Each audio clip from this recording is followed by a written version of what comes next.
మీ review గురు ఛానల్కి స్వాగతం guys. ఈ వీడియోలో మనం గట్టకుషి 2 2026లో రిలీజ్ అయిన మూవీ రివ్యూ అండ్ అలాగే లవ్ ఆఫ్ ద లవ్ 2026లో రిలీజ్ అయిన మూవీ రివ్యూ, రెండు మూవీ రివ్యూస్ ఒకే వీడియోలో అయితే కవర్ చేస్తున్నాం గైస్. సో వీడియోని ఎండ్ వరకు చూడండి. సో నేనైతే నైట్ నుండి అయితే 2 మూవీస్ అయితే కవర్ చేశాను. సో నేనైతే నిద్ర లేకుండా అయితే 2 మూవీస్ కవర్ చేసి మీకైతే రివ్యూస్ ఇస్తున్నాను గైస్. ఎందుకంటే నేను ఈ విషయం ఎందుకు చెప్తున్నా అంటే శ్రీనివాసం మంగాపురం రివ్యూ పెట్టినప్పుడు చాలామంది నెగిటివ్ కామెంట్స్ పెట్టారు గైస్, మూవీ చూడకుండా రివ్యూస్ ఇస్తున్నానని చెప్పి. సో నేనైతే ప్రతి మూవీ అయితే చూసి అయితే రివ్యూ ఇస్తాను గైస్. మన ఛానల్లో అయితే ఫేక్ రివ్యూస్ అయితే అసలు ఉండవు.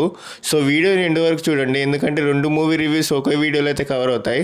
సో వీడియో నచ్చితే అండ్ నా కష్టం నచ్చితే మాత్రం సబ్స్క్రైబ్ చేసుకోవడం మాత్రం మర్చిపోకండి గైస్. సో నేనైతే పాయింట్ టు పాయింట్ అయితే నేనైతే క్లియర్గా ఎక్స్ప్లెయిన్ చేస్తాను గైస్ రివ్యూలో అయితే. సో మూవీస్ చూడకుండా అయితే ఫేక్ రివ్యూలో అయితే ఇవన్నీ అయితే క్లియర్ అవ్వవు గైస్. సో నేనైతే ప్రతి మూవీతో పాయింట్ టు పాయింట్ అయితే ఎక్స్ప్లెయిన్ చేస్తాను. సో నేనైతే ఫేక్ రివ్యూ గురించి మన ఛానల్ నుంచి అయితే అస్సలు ఎక్స్పెక్ట్ చేయకండి గైస్. సో ఇక మూవీ రివ్యూ విషయంలోకి వెళ్తే గట్టకుషి 2 2026లో అయితే రిలీజ్ అయింది. దీనికి డైరెక్టర్ వచ్చేసి చెల్లా అవాయివు. సో మూవీ రన్ టైం వచ్చేసి 2 hours 34 minutesతో అయితే రిలీజ్ అయింది గైస్. సో ఇదైతే నాకైతే యావరేజ్ 1 time వాచ్ మూవీ అనిపించింది గైస్. కానీ ఫస్ట్ హాఫ్ నచ్చిన వాళ్ళకి కొంచెం కనెక్ట్ అవుతుంది. ఫస్ట్ మూవీ లాగా ఫ్రెష్ ఫీల్ ఉండదు, కానీ family emotions, comedy, wrestling scenes చాలా బాగా వర్కౌట్ అయ్యాయి.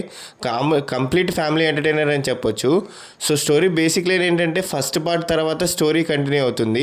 వీర ఇంట్లో ఫ్యామిలీ రెస్పాన్సిబిలిటీస్ తీసుకుంటాడు. కీర్తి రెస్లింగ్ కెరియర్ మీద ఫోకస్ చేస్తుంది.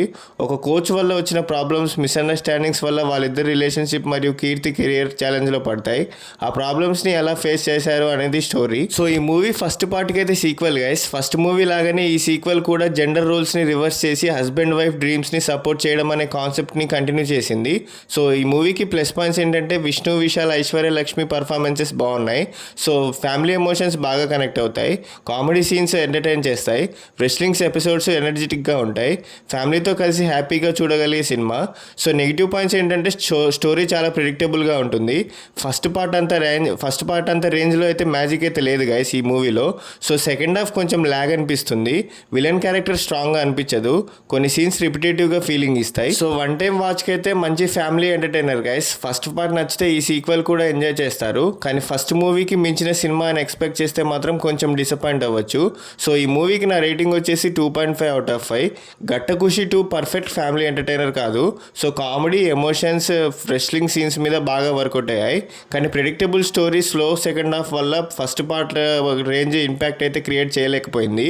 సో ఫస్ట్ మూవీ ఫ్యాన్స్కి డెఫినెట్లీ 1 time వాచ్. సో ఇక రెండవ మూవీ రివ్యూ లవ్ 2026లో రిలీజ్ అయిన మూవీ రివ్యూ విషయంలోకి వెళ్తే దీనికి డైరెక్టర్ వచ్చేసి Magesh Rajendran. So movie run time వచ్చేసి 2 hours 30 minutes అయితే రిలీజ్ అయింది గైస్. సో మూవీ నాకైతే నచ్చలేదు గైస్. ఒకసారి అయితే చూడవచ్చు, కానీ అందరికీ కనెక్ట్ అవ్వకపోవచ్చు. సో రొమాంటిక్ కామెడీ కాన్సెప్ట్ బాగానే ఉంటుంది, కానీ screen play, second half execution, కొన్ని క్యారెక్టర్స్ రైటింగ్ వల్ల సినిమా ఇంపాక్ట్ కొంచెం తగ్గిపోయింది. సో స్టోరీ బేసిక్లీ ఏంటంటే ఒక కార్పొరేట్ ఎంప్లాయ్ తన గర్ల్ ఫ్రెండ్ కోసం లావిష్గా స్పెండ్ చేస్తూ అప్పుల్లో పడిపోతాడు. సో తర్వాత ఆమెకి కూడా అదే సిచ్యువేషన్స్ ఎక్స్పీరియన్స్ చేయమని ఛాలెంజ్ చేస్తాడు. ఆ ఛాలెంజ్ వాళ్ళిద్దరు రిలేషన్షిప్ని ఎలా మార్చింది అనేది సినిమా స్టోరీ. ఈ సినిమా హీరో హీరోయిన్ రిలేషన్షిప్లో మనీ, ఎక్స్పెక్టేషన్స్, మోడర్న్ రిలేషన్షిప్ మీద డిఫరెంట్ పాయింట్ ఆఫ్ వ్యూ చూపించడానికి ట్రై చేశారు, కానీ ఆ మెసేజ్ ఆడియన్స్ అందరికీ కనెక్ట్ అవ్వలేదు. సో ప్లస్ పాయింట్స్ ఏంటంటే డిఫరెంట్ రిలేషన్షిప్ కాన్సెప్ట్ అయితే చాలా బాగా వర్కౌట్ అయింది గైస్. సో కొన్ని కామెడీ సీన్స్ నవ్విస్తాయి. హీరోయిన్ పర్ఫార్మెన్సెస్ డీసెంట్గా ఉంది. సో ఫస్ట్ హాఫ్లో కొన్ని ఎంటర్టైనింగ్ మూమెంట్స్ అయితే ఉన్నాయి. సో నెగిటివ్ పాయింట్స్ ఏంటంటే స్క్రీన్ ప్లే ప్రెడిక్టబుల్గా ఉంటుంది. సెకండ్ హాఫ్ కన్విన్సింగ్ అయితే అనిపించదు. హీరో క్యారెక్టర్ డెసిషన్స్ అందరికీ కనెక్ట్ అవ్వకపోవచ్చు. ఎమోషనల్ సీన్స్ స్ట్రాంగ్ ఇంపాక్ట్ ఇవ్వలేకపోయాయి. సో క్లైమాక్స్ ఫోర్స్డ్గా అనిపించింది. సో ఫ్యామిలీతో చూడొచ్చా అంటే కొన్ని రొమాంటిక్ సీన్స్ ఉన్నాయి. కిస్సింగ్, ఎడల్ సీన్స్ ఎక్కువ లేవు. సో డబుల్ మీనింగ్ కంటెంట్ కూడా చాలా తక్కువ ఉంది. ఫ్యామిలీతో చూడొచ్చు. సో రొమాంటిక్ కామెడీ మూవీస్ ఇష్టం ఉంటే ఒకసారి ట్రై చేయొచ్చు, కానీ హై ఎక్స్పెక్టేషన్స్ అయితే పెట్టుకోకండి. సో ఈ మూవీకి నా రేటింగ్ వచ్చేసి 2 out of 5. లవ్ మంచి కాన్సెప్ట్తో స్టార్ట్ అవుతుంది, కానీ week screen play, predictable narration, forced climax వల్ల ఇంపాక్ట్ క్రియేట్ చేయలేకపోయింది. సో రొమాంటిక్ కామెడీ ఫ్యాన్స్కి 1 time వాచ్, మిగతా వాళ్ళకైతే స్కిప్ చేసేయండి. సో ఇలాంటి సోది లేకుండా చెప్పే జెన్యున్ మూవీ రివ్యూస్ కోసం సబ్స్క్రైబ్ చేసుకోండి గైస్. అండ్ అలాగే మీకు నెక్స్ట్ ఏ మూవీ రివ్యూ కావాలో కూడా కామెంట్ చేసి చెప్పండి guys. Thank you, love you all, జై హింద్.